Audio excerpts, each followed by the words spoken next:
ఆ విధంగా తులసి తర్వాత మీరన్న ఉసిరి పుట్టడం, సాధువులందరి యొక్క ధర్మాన్ని ముందుకు తీసుకెళ్ళడం, ఇవన్నీ అంత ఎత్తు మాలలు అందరూ వేసారు ప్రత్యేకమైనది. కాబట్టి దేవాది దేవతలు భూమండలికి రావడం చేత చల్లనీళ్ళ స్నానం చేస్తే దేవుడు కరుణిస్తాడు, ఆరోగ్యం కాపాడబడుతుంది.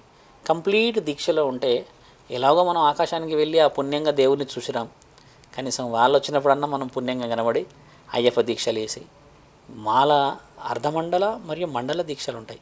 21, 41, 42, 47 ఉంటాయి. 2 పౌర్ణమిలు 2 అమావాస్యలు వేస్తారు కొంతమంది. ఇలా ఉన్న ప్రతి ఒక్కరికి ఏంటంటమ్మా, మనం తినే భోజనం మితంగా ఉండి అమితంగా భక్తితో ఉంటేనే మాలకు ప్రత్యేకత. ఎప్పుడైతే విపరీతమైన భోజనాలు, విపరీతమైన రుచికరమైన మనం భోజనాలు లాంటివి చేసామో అమ్మ, వీర్యం ఉత్పత్తి శరీరంలో అయ్యిందంటే మాల విరమణ అయిపోయినట్టే. అందుకే మితమైన భోజనం అంటారు, అమితమైన భక్తి అని అంటారు. 3 పూటల స్నానాలు చేసి 1 పూట భోజనం చేయాలి. కానీ మనం ఏం చేస్తున్నాం, 1 పూట చేస్తున్నామా లేదా స్నానం? మంచి భోజనం మాత్రం మంచిగా మార్నింగ్ 7 గంటలకి 11 o'clock 3, 4 ఆయన 11 వరకు తింటాడట. ప్రశాంతంగా ఎన్ని మొత్తం 7, 8 అవుతాయి. మధ్యలో నీలోఫర్ చాయ్ ఉంటుంది. కాబట్టి ధర్మం స్థాపించాలన్న ప్రతి సాధువు గౌరవం ఇవ్వాలమ్మా. ఈ మాసాలు నిజంగా అందరినీ నిజమైన జీవితాలు ఇవ్వాలి. లక్ష్మమ్మ రావాలి, తులసమ్మ రావాలి, తండ్రి మహావిష్ణువు రావాలి, పరమేశ్వరుడు రావాలి, పార్వతీమాత రావాలి. అందరి ఇంట్లోకి వచ్చి ఆయుర ఆరోగ్యాలు ఇచ్చి ఒక సాధువులకి రావాల్సిన గౌరవాన్ని ఇచ్చి ధర్మాన్ని స్థాపించే విధముగా మనందరం ముందుకు వెళ్ళాలి.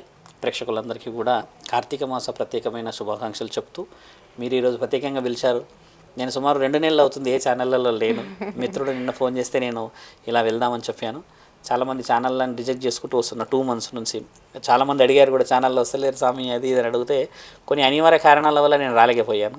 ముఖ్యమైన విషయం ఏంటంటమ్మా, మీలాంటి ఛానల్ వాళ్ళు ఏదైతే క్వశ్చన్స్ అడిగావమ్మా, అదే ప్రశ్న జవాబులు అందరు గురువులను అడగడం చేత అందరు అదే వినగలుగుతారు.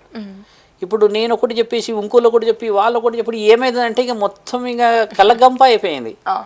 ఆ గంపలో ఉన్న ఆకుకూరలు అయిపోవు, ఏమీ అంబదు.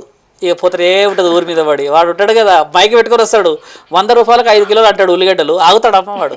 వాడు చూసేలోపాడు ఆ ఊరవతలు ఉంటాడు. వాడి దగ్గరికి వీళ్ళు పోరు.